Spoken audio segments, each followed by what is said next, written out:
అంటే ఒక కుటుంబ నేపథ్యం నుంచి వచ్చిన ఒక సాంప్రదాయమైన కుటుంబంలోకి వచ్చిన వ్యక్తి కాబట్టి తెలంగాణ ప్రజలు, తెలంగాణ మహిళలు వాళ్ళ కుటుంబాల వాళ్ళ మనోభావాలను దెబ్బతీయకుండా ఆత్మగౌరవంతో బతకాలన్న ఒక లక్ష్యంతో ఆయన ఒకటే చెప్తూ ఉక్కుపాదం మోపాలని చూస్తున్నారు. అంటే గతంలో మనం చాలా మందిని చూసినామమ్మా, సెలబ్రిటీస్ పిల్లలు కూడా విచ్చలవిడిగా సంసారాలు కూడా ఖరాబ్ చేసుకున్నాయి. పేర్లు మనం అవసరం లేదు మనకు, కానీ ఇవాళ వాళ్ళకి వాళ్ళ సాంప్రదాయాలు లేకుండా వాళ్ళు ఒక ఇండివిజువల్ గా పెరిగి ఒక డ్రగ్స్ తీసుకొని పబ్బుల కల్చర్, రేవంత్ రెడ్డి గారికి డ్రింక్ చేసే అలవాట్లేదు, ఒక స్మోక్ చేసే అలవాట్లేదు, ఒక రాజు మంచిగా ఉంటే ఆ రాజ్యం బాగుంటది అన్న ఒక నినాదంతో వెళ్తున్నారంటే గత పాలన గురించి నేను విమర్శించను. గత పాలకుని గురించి ఏ రకంగా ఉందో తెలంగాణ ప్రజలందరూ తెలుసు. రేవంత్ రెడ్డి గారు ఒకటి అనుకున్నారంటే తప్పకుండా అది నెరవేరుస్తారనే నమ్మకము ప్రజలలో ఉంది. బలహీన వర్గాల ప్రజల నాడి ఇక్కడ రేవంత్ రెడ్డి గారికి తెలుసు. కాబట్టి ఒకటైతే నేను చెప్పగలుగుతున్నానమ్మా, ఈ డ్రగ్స్ విషయాలలో ఎన్ని ఆఘాత్యాలు జరుగుతున్నాయి, కుటుంబాలు ఖరాబ్ అయిపోతున్నాయి, వాళ్ళ పిల్లల జీవితాలు ఖరాబ్ అయిపోతున్నాయి. సెలబ్రిటీస్ పాపం వాళ్ళ పిల్లల్ని కూడా ఏం చెప్పలేకుండా విచ్చలవిడితనానికి వాళ్ళని వదిలేసి వాళ్ళ కుటుంబాలు ఆగమైపోతుంటే కూడా చెప్పలేను. నేను అనేది ఏంటంటే పబ్బు కల్చరు, ఈ డ్రింక్ కల్చరు ఇవన్నీ కూడా మనం వాళ్ళకి అందుబాటులో లేకపోతే, మనం గతంలో చూసినాం ఎన్టీ రామారావు పీరియడ్లో మనకి మందు దొరకకపోతే అక్కడ మద్యపాన నిషేధం ఉంటే మహారాష్ట్ర పోయి తెచ్చుకునేవాళ్ళు. మన తెలంగాణ అప్పుడు మన రాష్ట్రంలో అసలు మద్యం లేదు. అంటే అక్కడ లేదు కాబట్టి చాలా అక్కడ అత్యాచారాలు ఇవన్నీ కూడా చాలా ఆగిపోయాయి. ఇప్పుడు మీరు ఉన్నారమ్మా, మీరు ఒక మీడియా రంగంలో ఉన్నారు, మీకు ఏ టైమింగ్స్ అంటూ ఉండవు. ఏదైనా ఇంపార్టెంట్ ఇష్యూస్ ఉన్నప్పుడు మీరు రావాల్సి వస్తుంది. మీరు 12 గంటల కన్నా రావాల్సి వస్తుంది. 12 గంటలకి మీరు ఇంటికి వెళ్ళాలంటే ఎలాంటి పరిస్థితి ఉంది మీకు తెలుసు. మీరున్న ఏరియాలలో హైటెక్ సిటీ ఇక్కడ మద్యము, ఇప్పుడు వీళ్ళు డ్రగ్స్ తీసుకొని ఎవరు ఏం చేస్తారు అంటే ఎంత పోలీస్ డిపార్ట్మెంట్ ఎంత చాకచక్యంగా పనిచేస్తుందంటే 100%. గతంలో ఏదో కేటీఆర్ గారు ఉన్నప్పుడు, ఐటీ శాఖ మంత్రి ఉన్నప్పుడు డ్రగ్స్ నిర్మూలిస్తాం అది ఇది అన్నారు, కానీ అది ఎప్పుడు జరగలేదు. కానీ రేవంత్ రెడ్డి గారి మీద నమ్మకం ఉంది. నేను ఒక చెల్లెలుగా, నేను ఒక అన్నగా నేను నమ్ముతున్నాను. తెలంగాణ ప్రజలు కూడా నమ్ముతారు. ఎందుకంటే ఆయన అనుకున్న సాధిస్తారు, ప్రజల కోసమే పనిచేస్తాడు. ఒక 17 గంటలు ఇలా పనిచేస్తున్నాడు అంటే అది ఒక్కటే కాదమ్మా. నేను అనాల్సింది ఏంటంటే గతంలో ప్రజల కోసం ఆలోచించిన వ్యక్తులు ఎవరైనా ఉన్నారా? మహిళల మీద ఇన్ని దాడులు జరిగినాయి. చాలా మంది సెలబ్రిటీస్, అమ్మాయిలే కాకుండా సెలబ్రిటీస్ మగపిల్లలు కూడా తాగి వాళ్ళు బండి డ్రైవింగ్ చేసి చాలా మంది ఇక్కడ చనిపోవడం జరిగింది. ఇవన్నిటికీ కారణం ఎవరమ్మా? మన వ్యవస్థలు అంటే గవర్నమెంట్. ఇలా రాష్ట్ర ప్రభుత్వానికి ఎంత బాధ్యత ఉందో కేంద్ర ప్రభుత్వానికి ఉంది. ఫస్ట్ ఆత్మగౌరవంగా బతుకుదాము. ఫస్ట్ ఇలాంటివి జరగకుండా సంఘటన, ఉచిత పథకాలు, హామీలు ఇవన్నీ ప్రజలు అడగట్లేదండి. మరి ఇస్తున్నారు కదా, మరి మీరు ఇస్తున్నారు కదా, అడగకుండానే మీరు ఇస్తున్నారు కదా, ఉచితాలు కూడా ఇస్తున్నారు కదా. Yeah, we are not going to that topic ma'am, we are not going to that topic. మరి మీరు పబ్ల గురించి బార్ అండ్ రెస్టారెంట్ల గురించి మాట్లాడిండ్రు, తాగుడు గురించి మాట్లాడిండ్రు కాబట్టి మరి పబ్లు తీసేయండి, బార్ అండ్ రెస్టారెంట్లు తీసేయండి కదా మ్యామ్, అయిపోతుంది కదా. అమ్మా నేను ఒక్కటే చెప్తున్నామ్మా, వాళ్ళు ప్రజల వాళ్ళు ఏం కోరుకుంటున్నారో మీరే మాట్లాడితే ఎట్లా మేడం? నేను అనేది ఏంటంటే ఫస్ట్ ఆత్మగౌరవంతో, మీకు ఆత్మగౌరవం నాకు ఆత్మగౌరవం ఉంటేనే కదమ్మా మనము ఏదైనా పని చేయగలుగుతాము. ఫస్ట్ దాని మీద, సెకండ్ హామీల మీద 100% అదే జరుగుతుంటది, ఇది జరుగుతుంటది. మహిళల మీద మెయిన్ తెలంగాణ రాష్ట్రం ఏ స్థానంలో ఉందో తెలుసమ్మా? మన తెలంగాణ రాష్ట్రము 4వ స్థానంలో ఉంది. అత్యాచారాలు జరగడము, మర్డర్లు కానివ్వండి, డ్రగ్స్ కేసులో కానివ్వండి. ఎందుకంటే తెలంగాణకి కాదు, 29 రాష్ట్రాలలో హైదరాబాద్ ఒక గుండెకాయ లాంటిది. ఎక్కడ చూసినా డ్రగ్స్ మొత్తం హైదరాబాద్ లోనే విచ్చలవిడిగా ఉంది. అంటే హైదరాబాద్ కి ఒక బ్యాడ్ నేమ్ వస్తుందన్న తెలంగాణ అంతర్భాగం కాబట్టి హైదరాబాద్ లో మంచిగా నడవాలి. ఇలాంటివి జరగకుండా చిన్న పిల్లలు 6వ క్లాసు 7వ క్లాస్ పిల్లలు కూడా డ్రగ్స్ తీసుకుంటున్నారు. ఇది ఒక డ్రగ్స్ పేరుతోనే కాకుండా ఇక్కడ గంజాయి అనేది కూడా వీళ్ళు సారా అంటారు, గంజాయి అంటారు, మిడిల్ క్లాస్ వాళ్ళు బార్లు అంటారు, హై క్లాస్ వాళ్ళు పబ్బులు అంటారు. ఈ కల్చర్ అనేది ఎవరికి కూడా మంచి పద్ధతి కాదు.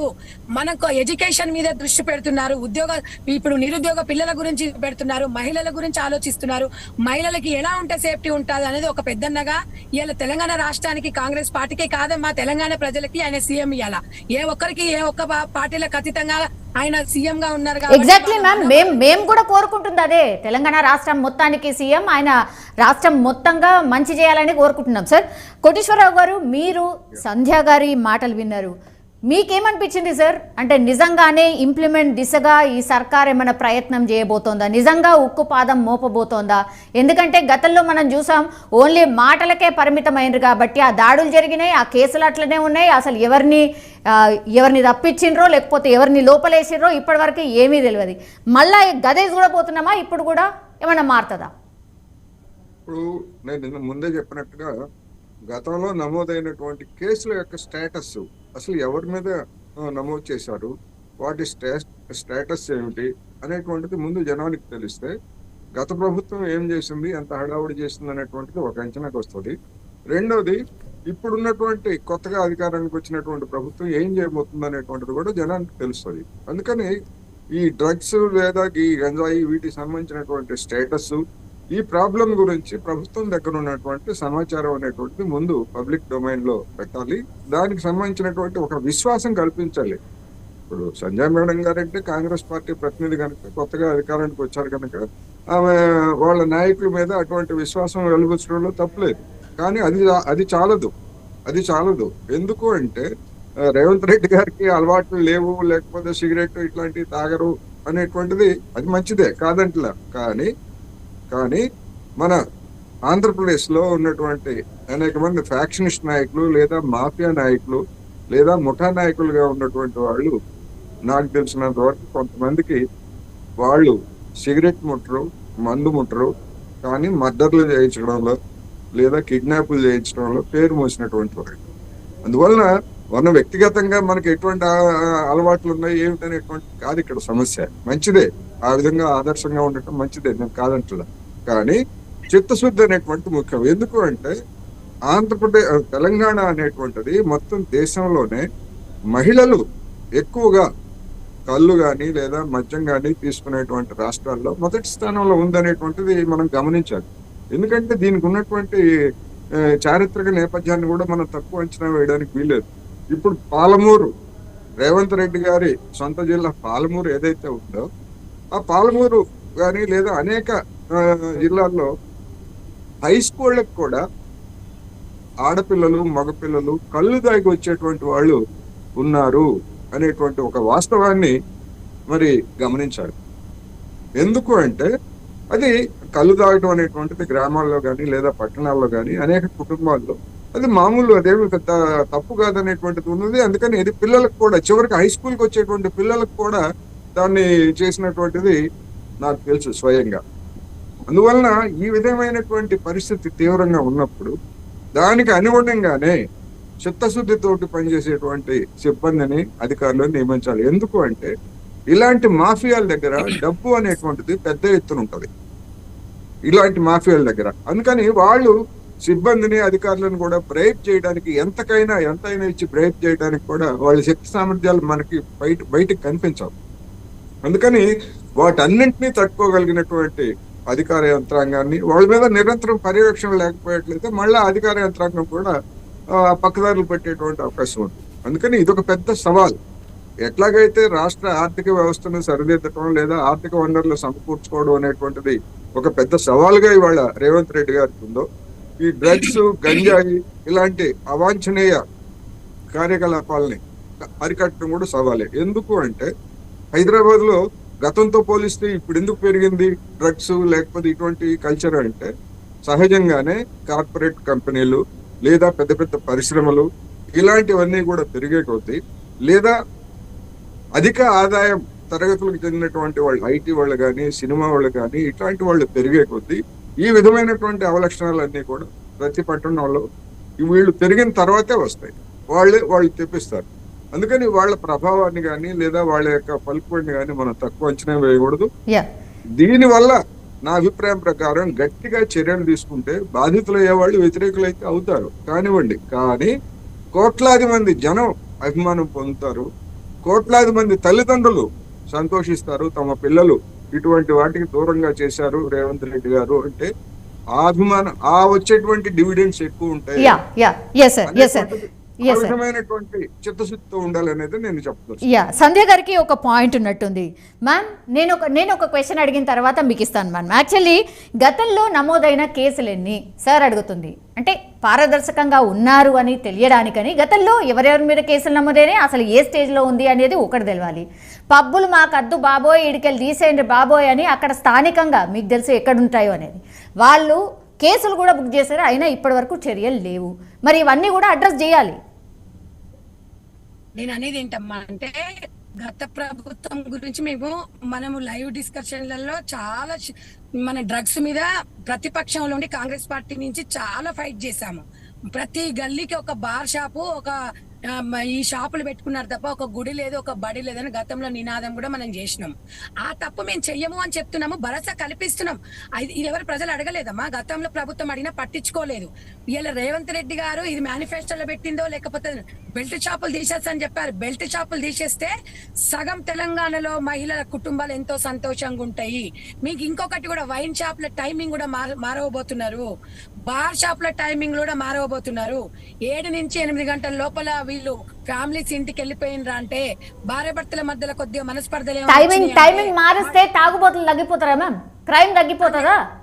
నేను అదే చెప్తున్నాను మేడం గారు, ఒక్క నిమిషం నా చెప్పని అని, తగ్గిపోతుందని చెప్తున్నాను.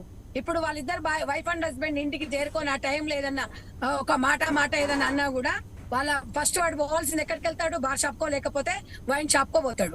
ఆ టైంలో అది లేదనుకోండి, మీరు తాగిన తర్వాత వచ్చి మాట మాట్లాడతాడు, తాగనప్పుడు ఒక మాట మాట్లాడతాడు. అంటే అక్కడ అవైలబుల్ లేకపోతే సగం సమస్యలు పోతాయి అని చెప్పేసి ప్రతి ఒక్క మహిళలుగా నేను తెలంగాణ బిడ్డగా చెప్పుకోవాలి. ఎందుకంటే మహబూబ్ నగర్ జిల్లా నుంచి నేను కూడా ఉన్నాను కాబట్టి, లంబడి తండాలలో సారా తాగితే కుటుంబాలు ఎట్లా ఖరాబ్ అయిపోతున్నాయో, చాలా శాతము గుడాంబ అయిపోయి ఇవన్నీ చేసుకొని ఫ్యామిలీలల్లా మందు తాగిన తర్వాత ఒక భర్తల ఒక భార్యల బతుక ఎలాగుంటుందో మాకు తెలుసు కాబట్టి మేము చెప్తున్నాము. మేము కళ్ళారా చూసినాము కాబట్టి మేము చెప్తున్నాం. డెఫినెట్ అందుబాటులో లేకపోతే అవి జరగవమ్మా. అందుబాటులో ఉంటే ఎవరైనా దానికి బానిస అవుతారు. నీకు అక్కడ షాపే లేదనుకోండి, మీరు ఏం కొనుక్కోగలుగుతారమ్మా? అంటే కొద్దిగా నివారించవచ్చు అనేది. కానీ డెఫినెట్ గా సీఎం గారు పర్సనల్ బయోడేటా కూడా ఉంటదమ్మా. ఇన్ఫాక్ట్ ఎందుకు ఉండదమ్మా, డెఫినెట్ గా ఉంటారు. అసలు దాని గురించి ఆలోచించంటే అందరినీ మనమే ఇప్పుడు నిన్ను నన్ను 100 మందిని మారవడం అని కాదు, ఒక లక్ష్యాన్ని ముందుకు తీసుకెళ్తున్నాము, అందరం కలిసి చేయాలి. సీఎం గారు అదే చెప్తున్నారు. సీఎం ఒక్కరే మారవగలుగుతారా అమ్మా? సీఎం ఏమో అల్లావు అద్భుత. సీఎం గారు చెప్పినది 100% తెలంగాణ ప్రజలు కొద్దిగానే మార్పు రావాలి, మంచిగా కొంతమంది బాగుండాలన్నది ఉంటది. ఆయన సిగరెట్ తాగుతున్న మంది చెప్పుకోవాలి. డెఫినెట్ గా తన క్యారెక్టర్ ఏంది, వాళ్ళు ఏంది అనేది కూడా తెలియాలి. తెలియకపోతే ఎట్లా మా తెలంగాణలో గతంలో ఫామ్ హౌస్ లో వండుకున్నా మ్యామ్. సంధ్య మ్యామ్, లాస్ట్ టైం అంటే 2023లో వీటి మీద నమోదైన కేసెస్ ఎన్ని మ్యామ్? మీరేమైనా బయట పెట్టబోతున్నారా? ఎవరెవరు పెద్ద మనుషులు ఉన్నారు, మీరు అన్నట్టుగా సెలబ్రిటీలు పెద్ద వాళ్ళు ఉన్నారు అంటున్నారు, వాళ్ళ పేర్లు బయటకు వస్తాయా? డెఫినెట్ గా మీకు ఇప్పుడు ఒక హీరో ఎప్పుడు వస్తాయి నేను చెప్తున్నాను కదా. ఇప్పుడు కొన్ని హీరోయిన్ల మీద కూడా కేసులు ఉన్నాయి. కొన్ని కేసులలో ఇప్పుడు ఎందుకంటే అది కోర్టు పరిధిలో ఉన్నప్పుడు వాళ్ళ పేర్లు మెన్షన్ చేయడం నాకు ఇష్టం లేదు. కానీ బడా నాయకులు ఉన్నారు. తర్వాత ఇప్పుడు రకుల్ ప్రీత్ సింగ్ గారు ఉన్నారండి, డ్రగ్స్ కేసులో కోర్టుకు వెళ్ళేసి వచ్చారా, రాలేదా? ఆమె ఒక్కతే ఉందా మ్యామ్? చాలా మంది ఉన్నారు, అట్లా చాలా మంది ఉన్నారు. కోర్టు చుట్టూ తిరిగిండ్రు, వాళ్ళు చాలా శాంపిల్స్ ఇచ్చిండ్రు, అన్ని ఇచ్చిండ్రు, అది ఎటు పోయింది అని అడుగుతున్నాం. ఆ కేసును తీస్తారా మ్యామ్? కన్ఫ్యూజ్ చేయకుండా 100% అమ్మా. ఇలా నిహారిక ఉంది, ఆ అమ్మాయిని డ్రగ్స్ కేసులో పట్టుకున్నారు. పబ్బులో బార్ లో ఉంది, డ్రగ్స్ కాదు బార్ లో ఉంది. 12 గంటల ఆడపిల్ల ఎక్కడ ఉండాలి? మొగడు పక్కలో ఉండాలి, పెళ్ళైతే ఇంట్లో అత్తగారి ఇంట్లో ఉండాలి. మ్యామ్ మీరు పర్సనల్ గా వెళ్ళకండి మ్యామ్, ప్లీజ్ మ్యామ్, ఇది లైవ్ డిస్కషన్, ప్లీజ్ మీరు పర్సనల్ గా వెళ్ళకండి ప్లీజ్. లాంగ్వేజ్ ని కొంచెం మంచిగా మాట్లాడదాం ప్లీజ్ మ్యామ్. మీరు జస్ట్ సబ్జెక్ట్ వరకే కన్ఫైన్ అవ్వండి. యా చెప్పండి. చెప్తున్నా మేడం, మీరు గాని నేను కూడా రాత్రి 12 గంటలకు పబ్బులలో డ్రగ్స్ తీసుకొని ఉండను. ఒక ఆడపిల్ల 6, 7, 8 ఇప్పుడున్న మారింది కాబట్టి నేను ఎవరి పేరు చెప్పనమ్మా, బాధపడుతున్నాం మేము. అలాంటి కల్చర్ ఎందుకు వచ్చింది? ఒక మంచి ఉన్నంత కుటుంబం లేక వచ్చింది కదా, అక్కడ ఆ బారు, ఆ టైమింగ్, ఆ పబ్బు లేకపోతే అమ్మాయిలు బయటకు వెళ్ళేవు. ఇప్పుడు మీరు పేరు చెప్పకపోతే పేరు చెప్పమంటారు, పేరు చెప్తే పర్సనల్ చెప్పొద్దు అంటారు. ఎట్లా అడుగుతారమ్మా మీరు? నేను అనేది ఏంటంటే ఒక ఆడబిడ్డగా నాకు కూడా అమ్మాయి బిడ్డతో సమానంగా అలాంటి పిల్లలు ఎంతో మంది ఉన్నారు. కొంతమంది పేర్లు బయటకు వచ్చాయి, కొంతమంది పేర్లు రాలేదు. అంటే ఆ అవకాశం అక్కడ లేకపోతే ఏదైనా ఒకటి ఉంటదమ్మా. ఒక ఆడపిల్లకు కొన్ని ఉంటాయి, కొన్ని కట్టుబాట్లు ఉంటాయి. 10 అయిందంటే 9 అయిందంటే సరే డ్యూటీ చేసుకొని వస్తున్నట్టు ఒక సెక్యూరిటీ ఉంటుంది. 10, 8, 9 అయిందంటే ఆడపిల్ల ఇంటికి వచ్చిందంటే కొంచెం జాగ్రత్తగా ఉంటుంది. 12 గంటలకు మ్యామ్ ఇప్పుడు మీకు తెలియంది కాదు, రాత్రిళ్ళ కూడా డ్యూటీలు చేస్తారు మ్యామ్ ఆడపిల్లలు. మీరు ఎక్కడున్నారు? మీరు ఏదో మాట్లాడుతున్నారు, అది కాదు మ్యామ్ మన ఇష్యూ వచ్చి. అమ్మా వినండి, నేను అదే చెప్తున్నాను, నైట్ డ్యూటీలు చేసే వాళ్ళకి సెక్యూరిటీ అవసరం అని చెప్తున్నా. ఎందుకంటే ఇప్పుడు ఐటీ వచ్చింది కాబట్టి నైట్ షిఫ్ట్లు ఉన్నాయి. నేను అదే చెప్తున్నానమ్మా, చేయొద్దు అనట్లేదు. అంటే కొన్ని ఇప్పుడు ఐటీ వాళ్ళ పని మీద వెళ్ళి వాళ్ళు రావడం వేరు. టైం పాస్ కి పబ్లలోకి పోయి 12 గంటల రాత్రి డాన్సులు చేసి డ్రగ్స్ తీసుకొని అది వేరు. ఆ కల్చర్ నువ్వు నేను మీరు కూడా నా సిస్టర్ లాంటి వాళ్ళమ్మా. మీరు నేను మనం సమర్థిస్తామా చెప్పండి? Yes ma'am one second sir Koteswararao గారు, ఇప్పుడు 2023 మనకు ఒక అన్ని అంటే ఆల్ డిపార్ట్మెంట్స్ ఒక రికార్డ్స్ బయటపడతాయి. అంటే కంప్లీట్లీ ఈ ఇయర్ ఏమేం జరిగినాయి అనేది ఒక